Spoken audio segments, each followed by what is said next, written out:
everybody introduce themselves real quick. So yeah, you guys can just go down the line. Good evening, everyone. My name is Tessa Campbell, and I'm a second-year PhD student in the Information School. I'm an enrolled member of the Tulalip Tribes and in Tlingit, and last year I received my diagnosis of ADHD. I am happy to be here. Thank you, Tessa. My name is Will Oberst, diagnosed in 2017 being on the autism spectrum.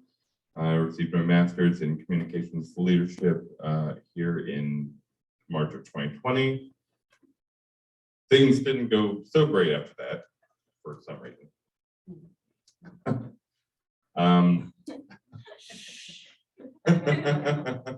Oh wait, I should have asked that. That's weird. So I'm currently a bartender at a few restaurants over there on 19th and Mercer, and I enjoy food, alcohol, and the occasional psychological discussion, like we're having here tonight. My name's Lizzie Zimmerman. I'm currently a senior in the Food Systems and Public Health major. I'm graduating in June and going over for my master's in public health. And I have epilepsy and ADHD. I was diagnosed at 12 years old, so I hated school because of it, and finally got the courage to eventually enroll in school and want to continue to have these discussions. Hi, I'm Kels. My pronouns are they, them, and I am a junior here in the geography department with a minor in labor studies. I was diagnosed ADHD in 2018 and figured out a week before fall quarter started here that I am also dyslexic. And that's kind of sent me down a bit of a rabbit hole. I'm also self-identified autistic, and yeah, so I really love learning, and I always have, but school's always been really hard, and it is much easier now that I understand more things about the way that my brain works. And so I'm really excited to be here with all y'all too. I also took a 17-year hiatus between when I finished my associate's degree to return to here, where I was working out in the world, and I am also, again, really glad to be back here. Hi, everyone. I'm May. I use they, them pronouns. I'm a Skogie. I'm a first year, I completely forgot what my program is for a moment. I'm a first year master's student in the Library and Information Sciences program. It's interesting because some of you I've seen in Mary Gates Hall during the time that I have class, and I'm like, oh, hello, hi. I was diagnosed with ADHD in 2020, and my wife was actually the one who helped me realize that I was autistic. And then I was shortly diagnosed afterwards when I talked to my therapist, and she said, I dubbed the autistic. So yeah, that's me. Great, so that's a little bit about our panelists, and just so that everybody is on the same page as far as sort of how we'll be structured. For the first 20 minutes, we have some prepared questions, and then for the last 30 minutes, we'll have audience Q&A through pull-up and raised hands. So all the prepared questions will be projected on the screen and slides, and then once and I'm going to give everybody the pull-up link in a second.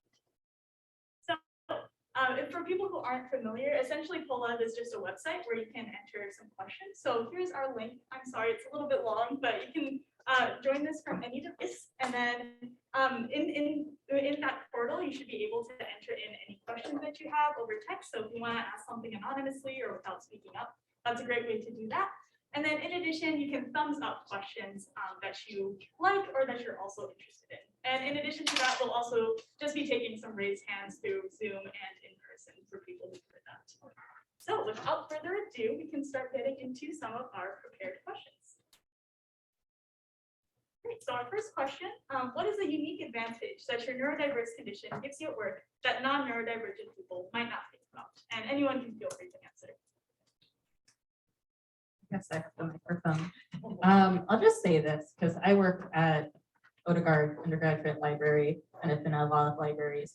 I don't think I've met a librarian who isn't neurodivergent. I think that's just like, it comes with the job. Or the job comes with the diagnosis.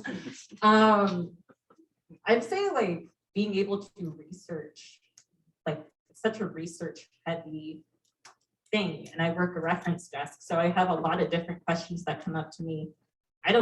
Someone came up to the desk the other day asking about like imperfect sealing for masks, like what that does for inhalation of particles. I was like, I am not a physics major, but I will help you find the question, like the answer to your question.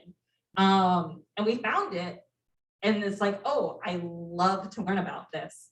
So I think as I've gotten more comfortable in my position, so much of it comes with like just a curiosity about anything. Where I'm like, well, I do want to know more about it, to the point where emails that we like share in the organization, someone was like, hey, this thing happened with this office, and someone's like, this is an unrelated question, but what does that office do? Like everyone's so curious about everything.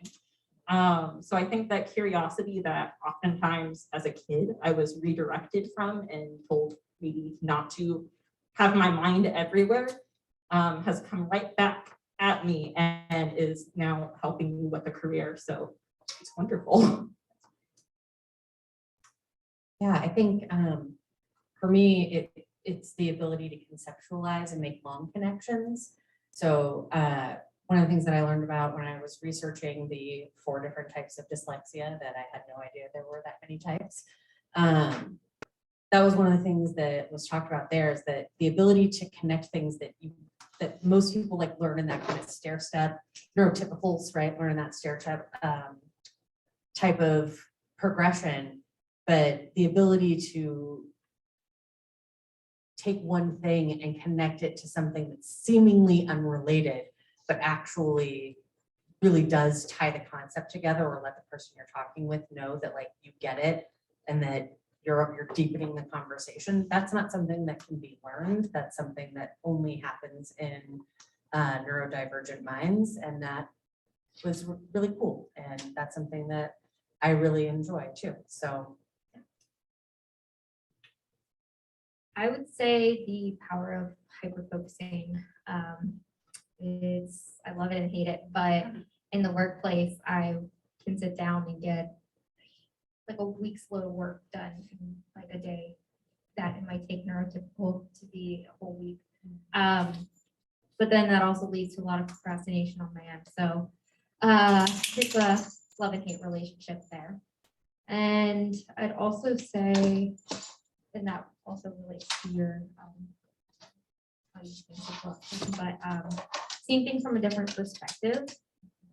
I have a tendency to bring up a lot of unique questions in the workplace, which I guess is a good thing. But yeah, just seeing things in a different perspective is something.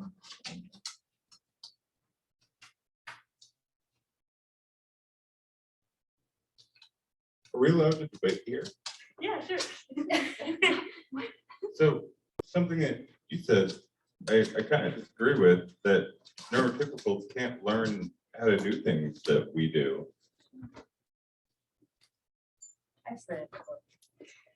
No, it's a fair point.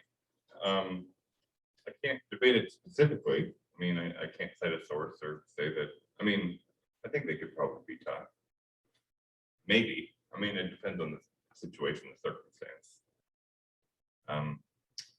But something, an advantage, at least that I have.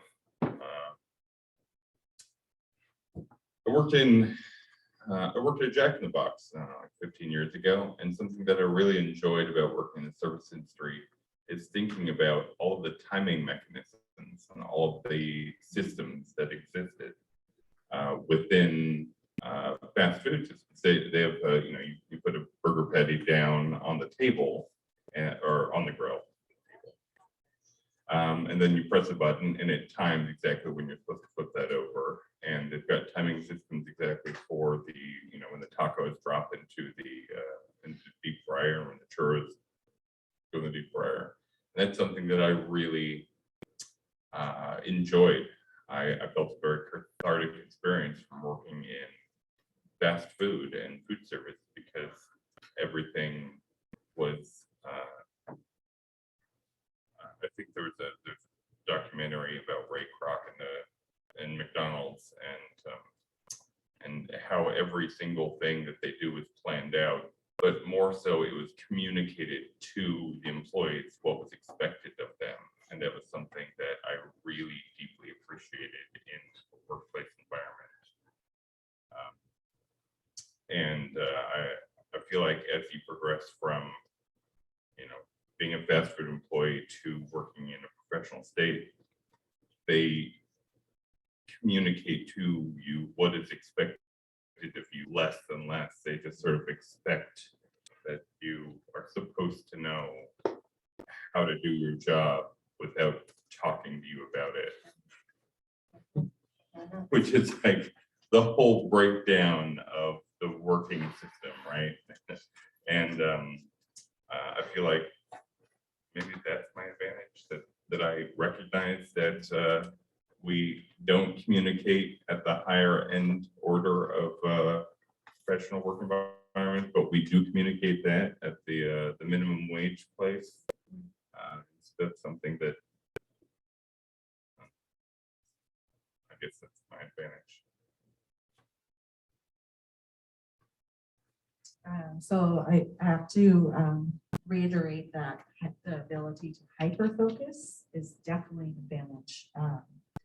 I am very honest with my professors. I tell them that I am an intentional procrastinator because there's something about when I put off a big task or an assignment. If I start early, I'm not excited about it. But if I wait till the day before, I get this like adrenaline rush. I'm just like, oh, I'm so excited to do this. And I'm like, the challenge. And I've tried to change, but I've come to accept that this is part of my diagnosis, and I'm just learning to live with it. One other advantage is I'm very disorganized, but I know where to do this. When I applied, was writing my research statement, I was building off the work I did in my master's program in 2008 here at UW. All my stuff was everywhere, all my papers, all the books, but I knew exactly where to find the quotes I wanted. I had to do a little digging, but it's just, I've learned that I'm not going to bother organizing anymore because I bought a filing cabinet, I bought notebooks. So I have notebooks with notes from every class. So I'm like, use a different notebook every day. And so that's just how I operate, but it works for me. And then to our next question. So we actually have two different questions. We could go with either one because we're running up a little bit on time. So I guess we could just ask folks in person and on Zoom.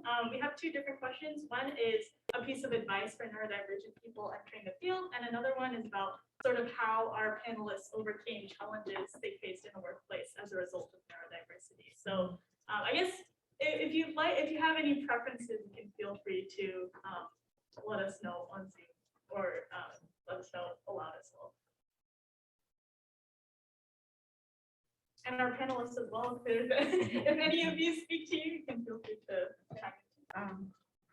So one piece of advice I have is I hate the word, or I hate how in the DSM, how disorder is used for anything from anxiety disorder, panic disorder, because I have this too, as that. It's not a disorder. I mean, after I got my diagnosis, I met so many other people who were diagnosed with ADHD, and they're doing amazing things in the world. So, I hate the stigma that comes along with it, because when I received my diagnosis, I was very ashamed and embarrassed. And so I had to come to terms with it. And it's just like, with or without this diagnosis, I'm still the same person. was only last year that I received it. And now I have this information that makes a lot more sense. It's helping me navigate the world better. So I'll move along.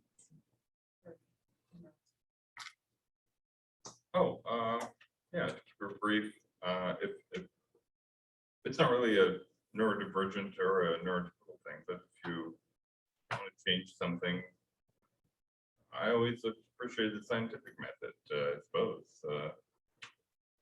Take a week or two to track where you are now, and then try to gradually baby step away from anything that you want fixed. I would say own your shit. It's just it takes, I mean, it took a while for me to build confidence in who I was with having epilepsy and ADHD and trying to figure out what's different about me. But you are who you are at the end of the day. If you reach out and find support groups as much as you can, and continue to speak up and stand up for yourself, because you have a place here just like anybody else. I want to enjoy. Thanks for that. I really like that. Yeah, I think that in overcoming it, a lot of it comes down to, yes, self-advocacy, even as exhausting as it is to have to advocate for yourself in every space. No one's going to do it for us, right? And kinship is a big one for me too, finding your people, because that will really help with, and it takes time. We don't talk enough about how it can take time to really find your community in new spaces. And also knowing when to quit, right? When something's not right, trusting yourself enough and not internalizing it as a failing or as a like challenge to be overcome necessarily, but like knowing when to call it and say, this is not a healthy environment for me and I need to walk away is a form of self-love. So love yourself enough to not stay in toxicity, I think would be one of the best pieces of advice that I wish I had had when I was younger. And as far as coming into a new workplace, there were just a couple of things that I wanted to share just to plant some seeds. By no means like take what you want, leave the rest, obviously, but know what accommodations you need. And, like I get migraines, so working in environments with fluorescent light only where that's not an option to turn off, I know I'm gonna have a bad time, right? So kind of to that point of like owning your shit, it's knowing what can work for you and not trying to force yourself to be something that you're not because you want an opportunity, right? And also just stay away from any place that describes themselves as a family. Like, that's just, I feel like that's for everybody, right? But yeah, sorry. But it's, it's just an unhealthy dynamic in most cases when you hear that. What they mean is put me at the same level as your family, and that's a huge red flag, right? And lastly, join a union or unionize. That was going to be my biggest advice. We're seeing a huge movement with it now, but you tend to make more money, you pay less in healthcare, right? And you also then have a built-in community that you're a part of. And I think that so much we are socialized, especially in some of these more cerebral spaces, to look down on those types of positions. And that is just neoliberal bullshit. So if you have the ability to find spaces with your interests that already have unions in effect, research them, talk to people in them, find out about how present the union is and what their advocacy and their structure is like. Or, work for a union and go out and do some organizing if you are social enough and get joy out of that, because no 2 days are the same. and it can be really interesting and fun work. So, yeah, those were the biggest takeaway. If you don't, then just plan to leave every 2 years, because that's the way the system works. That's how you get money, right? You either get it through promotions or going to new companies. So knowing what to expect is huge for me in any space that I'm walking into. And that was one of the things that you'll get gaslit into thinking that you don't have a good work ethic, but they're going to pay the person they're hiring, that they're not promoting you to that position, 10% more than they would have offered you, because that's the way the system works. So if they're market fixing, there's no reason that we shouldn't be. If employers are collective bargaining on what they're going to offer within an industry, then there's no reason that we shouldn't be. So that way you don't go in with this like, oh, my value is in my productivity. And if I work hard enough, I'll get opportunities at this company. No, the companies will never love you back. Go in with a detached, boundaried mindset so that you can preserve yourself. That was wonderful. I have something to say on that, but I'll give my advice first, which is do the weird thing. Like, weird.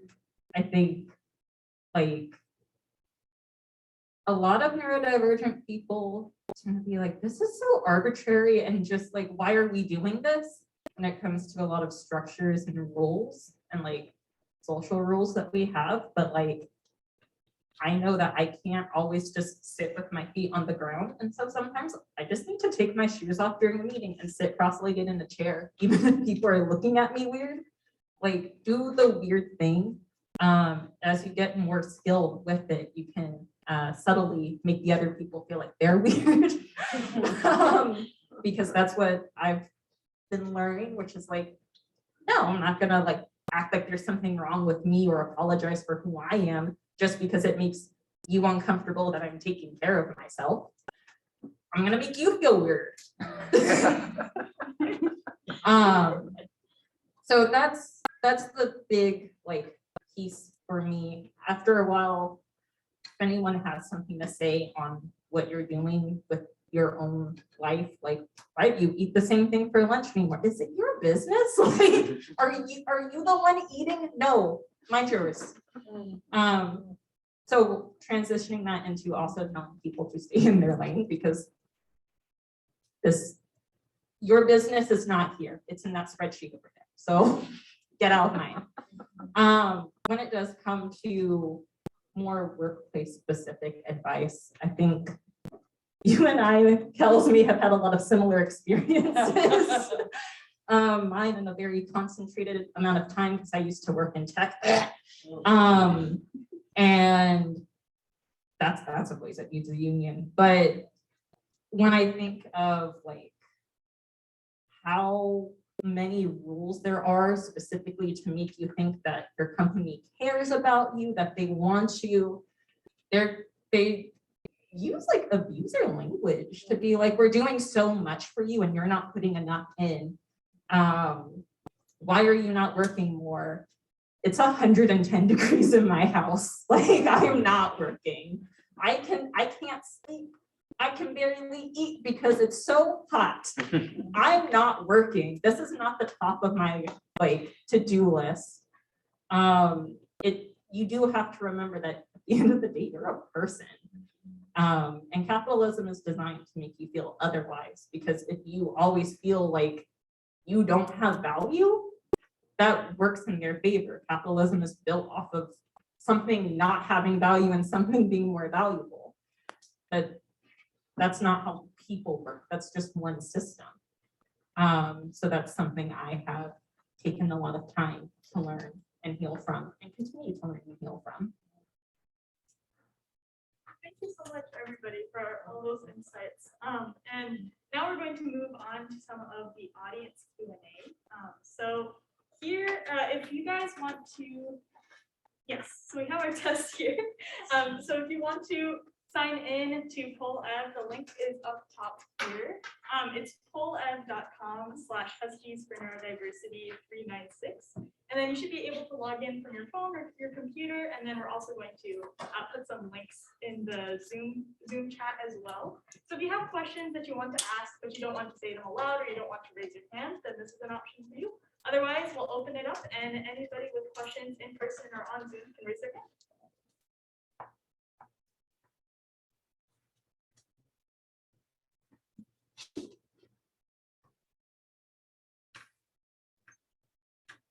All right, I guess we can hit the ground running. So I think the first one that I saw was, what has been your biggest difficulty navigating school and work as a neurodivergent person? And how are you able to overcome this challenge?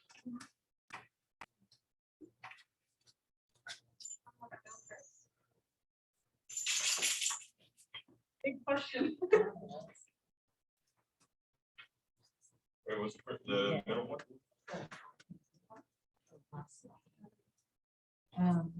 So for me, the biggest challenge has to do with the pandemic. When I got accepted into my program in 2020, I've been pretty much 100% virtual, which I have found personally to be very challenging. As a person with ADHD, like sitting in front of the computer physically for 3 hours straight, it was exhausting. And for some reason, I've also found it challenging to keep track of time and being home. Like I often miss meetings. I would like have a meeting and I'd like, oh, I have a meeting in 10 minutes. And then I'd get ready for it and then I would completely forget. And I'm so mad at myself. How am I not able to keep track of my time? But some of the things I did during the Zoom courses is I found that keeping my camera on really helped, because when I turned my camera off, I would start to wander, or I'd start to do other things, taking breaks, stretching, and then I maintain a virtual calendar and an actual paper calendar. That's just how I have to keep track of time. Keeping track of time is a big challenge for me. Or putting big post-it notes on the mirror or on the computer so I don't forget. Alcohol. Yeah, this is the water. No, but on a more serious note, medication of various ways, forms, and shapes is something that we all kind of have to figure out. I mean, a lot of us on the spectrum, our brain chemistry is a little bit different. Lights, shapes, sounds affect us all a little bit different, and figuring out how medication can make our work life and our social life a little bit better is an adventure, to put it optimistically. On the negative side, it's very difficult to figure out exactly how we medicate so that we can do our jobs in a regular way and socialize in a regular way. For me, it's alcohol, but everyone is a little bit different, and you shouldn't feel ashamed for figuring things out. Oh, and I hate to cut you all short, but I think one question is getting a lot of traction. So the question is, from your experience, would you recommend notifying your boss or potential, employer about your neurodivergence, and how do you go about it so that you don't miss out on a job or that what you need comes across right? I really love this question. Again, it depends on what your needs are, right? So a friend of mine who is an attorney, they were advised not to disclose when they were interviewing for internships. And they got this great opportunity and showed up for their first day, and it was an open office layout where it was all cubicles and everybody could stand up or hear each other. Oh, like there was a din, right? And this is somebody with the type of dyslexia that like they only can use a computer by talking to it. And so that wasn't going to work for them, right? And had they disclosed prior, they would have known that that wasn't an environment that could meet their needs, their accommodation needs. So there's a lot of stigma around this, and an internalized stigma is what I mean by that mostly, right? But I really do think it's in how we talk about it and knowing what our needs are. So in that case, right, like that was one of those like, oh yeah, never gonna make that mistake again, or never gonna not talk about this part of this again, right? But that's also how we learn and figure it out. So I would say really trust your gut, right? To me, now knowing what more of what my needs are, I just ask for them. And then when they say, are there any accommodations you need for your interview? I will say, yes, I need it. Any questions in advance that you can please send to me so that I can be the most prepared. And I don't explain why. I just say, this is what, yes, I do need additional accommodation. This is what they are. And how people respond to that and how they meet you there will also tell you a lot about that organization. I mean, it won't with the recruiters. Let's just be very real about that. They have a very specific type of job and they are not working in the environment that you will be working in. They are not the ones to ask those questions to, and I don't think that I would recommend leading with that. It's get the information that you need, know what you need in a workplace or in a workspace, and ask those questions as you're moving through the process if you feel comfortable. And if you don't, pay attention to that feeling and really do some investigating and have that curiosity, right? About, is this because of my internalized stuff, or am I seeing some red flags here, and what are they? I think to like add on to that. So I'm in a management class right now, and one of the things that they talk about is like the boundaries around vulnerability at work, and how that like shows up differently if you are like in a management position versus if you are not, if you are being managed. And one of the things I've noticed is like what you're saying, you ask for the accommodation, you do not explain why. Especially if you have intersectional, like if you have intersecting identities that will lead to further marginalization, you want to be aware of that. Like if you're asking for, hey, I need these days off, or I need to leave at this time because you're doing something, you're busy. I'm busy. I'm doing something in my personal life. They don't need to know more. It is lovely if you do have the kind of relationship with your manager where you can be a little more open and they can be flexible with your needs. But the reality is that's rare and a relationship that takes time to build. But when it does happen, I hope that you do feel empowered and comfortable enough to appropriately do that in a way that the power dynamic doesn't shift too much. But when it does come to disclosing things, I like to do all of my research with people that are like me. So I'm gonna look for brown people.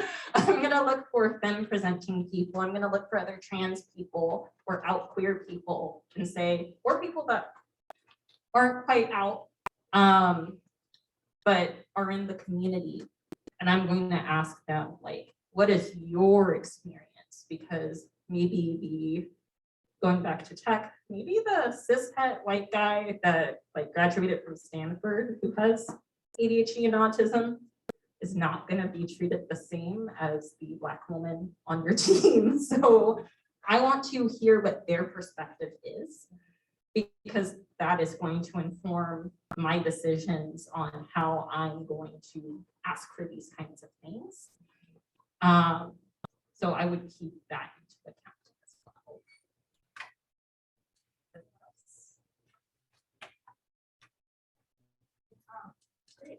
have a raised hand here. Yeah. please. Yeah, I teach middle school science and I'm really curious. I learned so much when I hear something amazing from, it didn't have to be middle school, it could be college, any age, just something really amazing you did. It doesn't even have to be science, but just something in school that was really touching and moved you. It was really, really fun or exciting for anybody. I love this question. So I can't talk too much about this, but actually, I'll choose something else. There's so many cool things I get to do at school and I love it. So I was in an Indigenous knowledge systems class. And for the final paper, we had two options of how we could write it. And one of the ways was to write it like for like a scholarship audience without it being like, you are going to publish this. But I got so excited about my topic because I was talking about like, we talk about cultural humility and we talk about cultural competency, but we don't talk about how the spiritual beliefs within different cultures inform the culture and that tradition, and how white supremacist and colonial like ideals dismantle and discredit those ideas when there's genuine knowledge and understanding to come from this. So I wrote an entire paper on it and now it's getting published. And I am so excited about that. When it was like, I very much so hyper fixated on that paper to the point that even though I normally pay attention in class, I was like writing my paper in class instead. I was so excited about it. So yeah, that's a really fun question. I started a newspaper when I was 9 years old at my elementary school, and it was a lot of fun, and I had a lot of support with that. So I love this question too. That's awesome. First off, your school was so much cooler than my school. It's something happening that was amazing at my school, but terrible. Because some things can be great, but they can also be bad. Me and my friend Camille started a GSA chapter. This is a Gay Straight Alliance back in 2004. This is way back in the day, back when GSA was still. I mean, we didn't know. And it got bombed down. My friend at the time, Lynette, passed around a petition. They got 320 something signatures to get the GSA banned from our high school. And she still wondered why we stopped being friends after that. The school only had like 600 people so it was more than half of the school population. So we were able to start a chapter of GSA, enroll 7 of the 20 teachers there, and still have the administration there ban the club, which is an amazing thing, but also terrible. Yeah.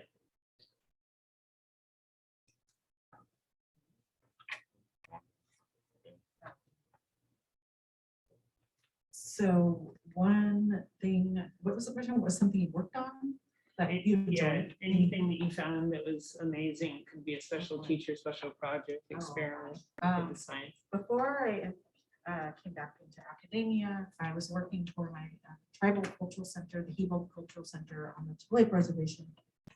And before I left, we were working on an exhibit on the history of literacy among the Tule people. And for this exhibit, we decided to bring back our regional treaty that was signed with the US government in 1855, the Point Elliott Treaty.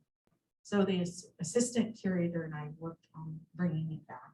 That was a huge process with the National Archives in Washington, DC. And talk about being able to hyper focus on something.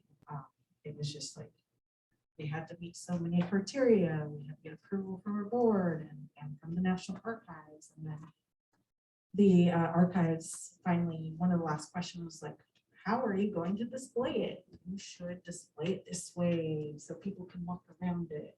And I jokingly wrote back a tactful like rebuttal, like really the federal government agency telling us how to display our treaty. And I don't think so.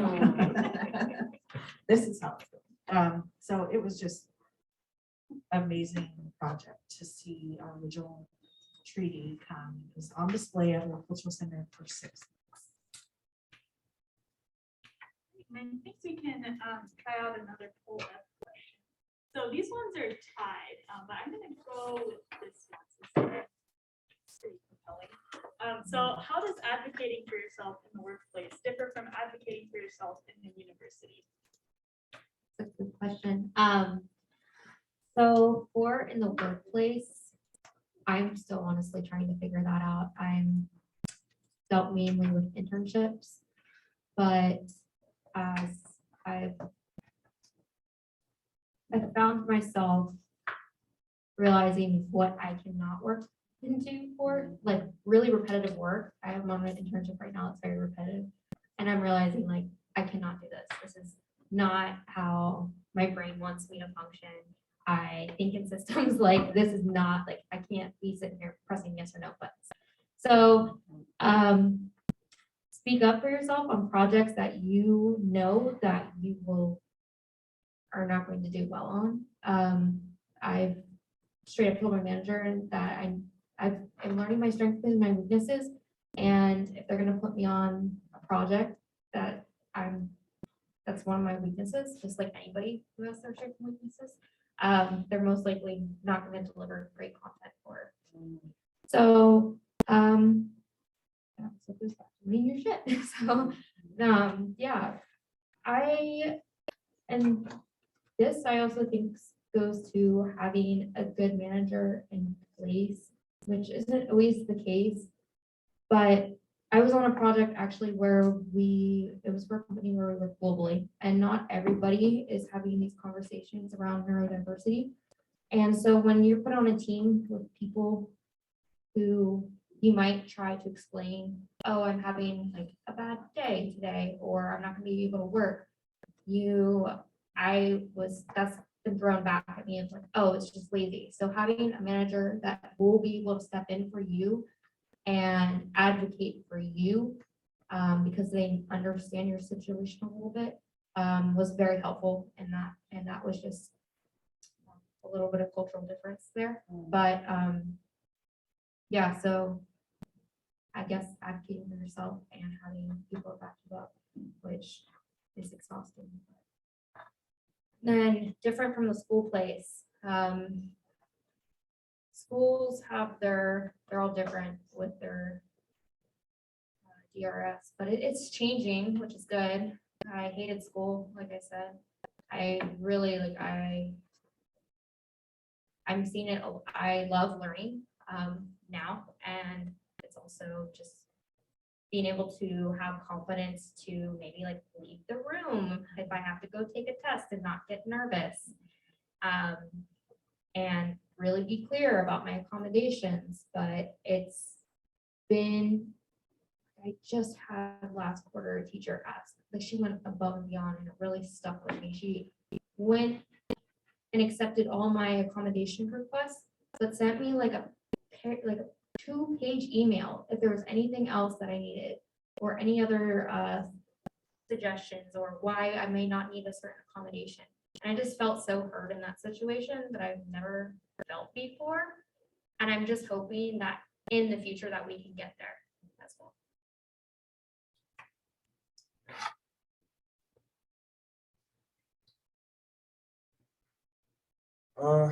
In my mind, there isn't a lot of difference between a good teacher and a good manager or owner or boss.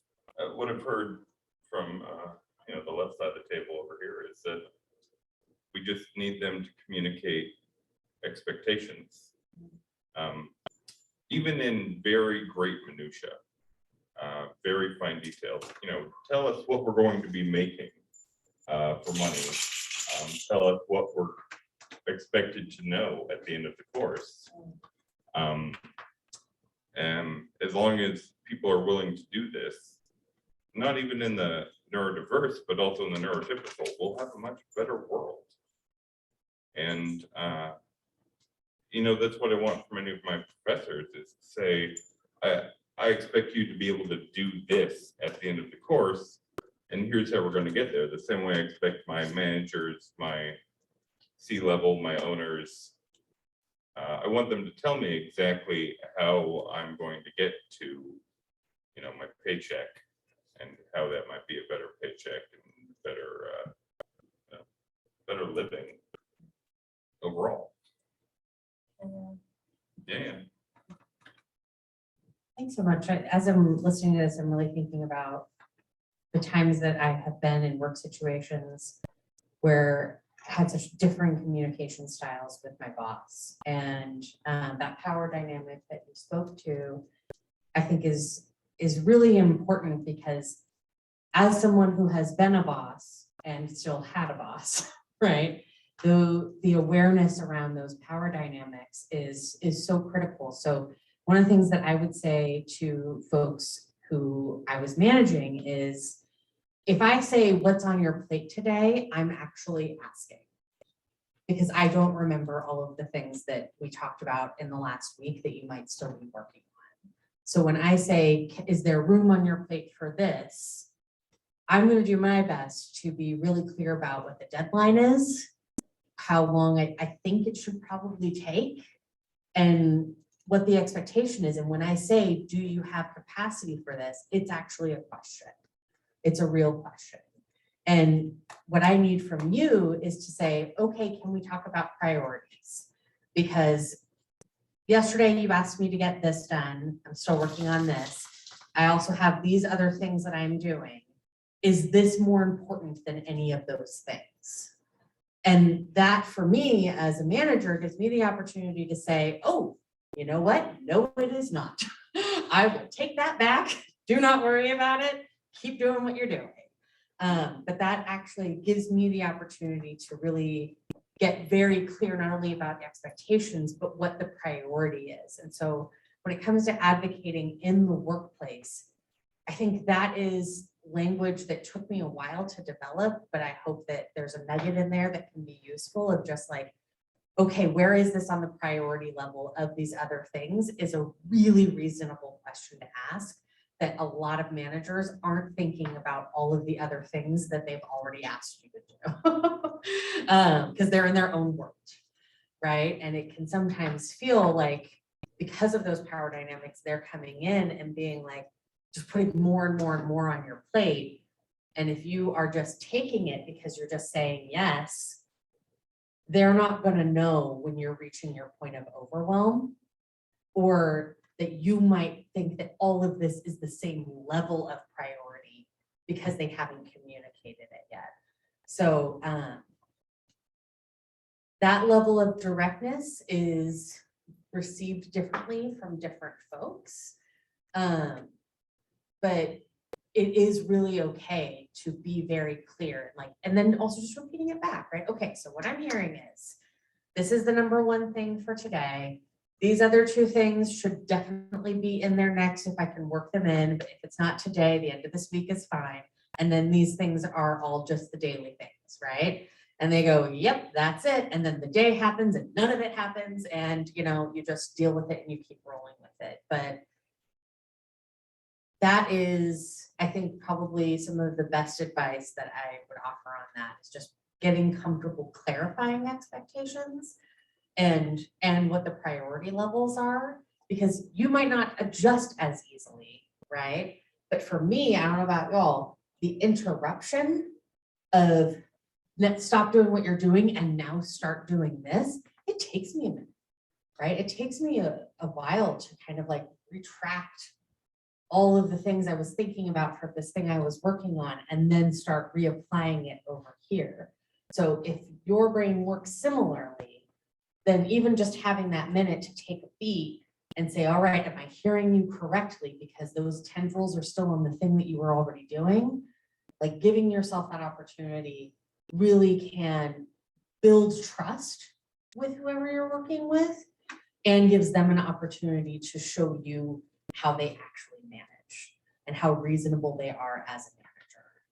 And that's huge, right? That's your day to day. Yeah, I think we have hit 7:30, so can we have a round of applause for our panelists?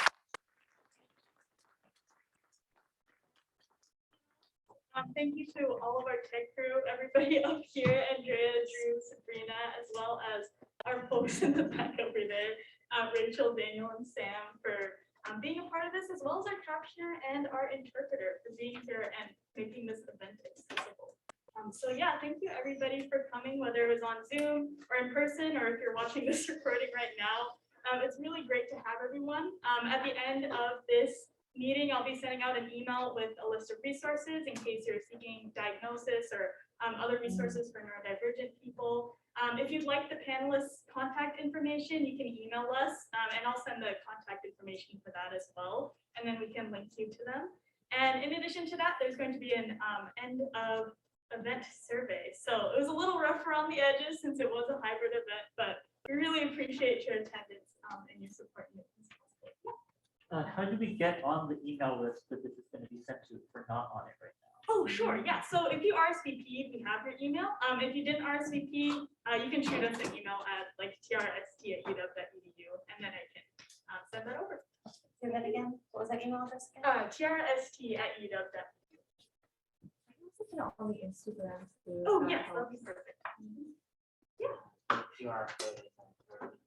Oh, gotcha. Okay, yeah, well, we'll send it out in another email, but thanks for pointing that out. That's good to know. Although if anyone wants autographs, that's $25. It looks like it's working. Oh, okay, great. One day that's gonna work. And I guess, panelists, if y'all have somewhere to go, then you can feel free to head out now, but if you'd like to stick around for questions, I think in person, that should be pretty straightforward, and if there are folks on Zoom that want to connect with particular people, then maybe we can figure that out. But yeah, thank you, everybody. Have a good rest of your night.